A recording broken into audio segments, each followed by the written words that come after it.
Du livre de l'Exode, chapitre 17. Le Seigneur dit à Moïse: Passe devant le peuple, emmène avec toi plusieurs des anciens d'Israël. Prends en main le bâton avec lequel tu as frappé le Nil, et va. Moi, je serai là, devant toi, sur le rocher du mont Horeb. Tu frapperas le rocher, il en sortira de l'eau, et le peuple boira. Et Moïse fit ainsi sous les yeux des anciens d'Israël. Au chant doux d'une rivière, coulant de sa source, succède le torrent émergeant du rocher. La parole de vie ne peut se restreindre à un seul chemin, une unique manière de venir toucher les cœurs. Les flots d'amour, les flots de la parole de vie débordent.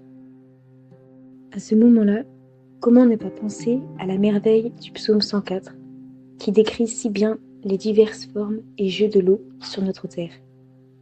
Dieu, notre Créateur, a tout pensé. Mais alors, ces eaux peuvent donc être autant une crainte, tu mets une limite à ne pas franchir, qu'elles ne reviennent couvrir la terre, qu'une substance primordiale.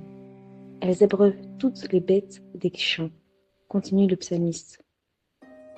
Ne pourrions-nous donc pas accéder, comme nous le souhaitons, quand nous le voulons, à une source, à un flot prédéfini? La source ne serait pas dépendante de mon bon vouloir actif? Oui, le Seigneur m'écoute, il m'exauce. Il se réjouit spécialement de mon retour à la source. Mais c'est une démarche avec un cœur sincère qu'il espère. Cette sincérité, je la trouve dans la vérité de la foi. Dans le livre de l'Exode, au verset précédent, c'est bien par la foi de Moïse que le peuple est exaucé, et uniquement par là. Notre foi, nous l'avons dans le Christ Jésus, mort pour nous sur la croix. Dans la première épître aux Corinthiens, saint Paul affirme explicitement que le rocher, c'était le Christ.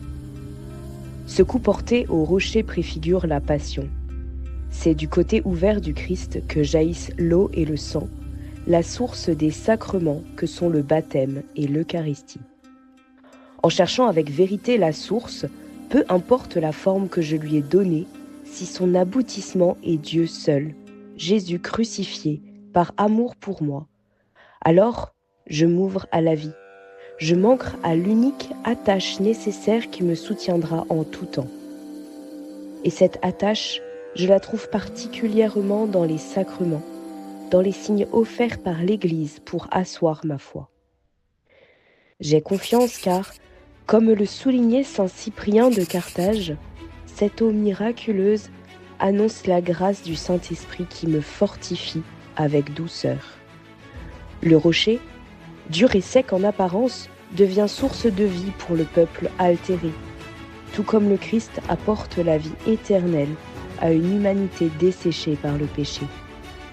Alors, quel est donc mon roc dans la vie quotidienne, dans ma prière? Quel sacrement m'abreuve en particulier et nourrit ma quête?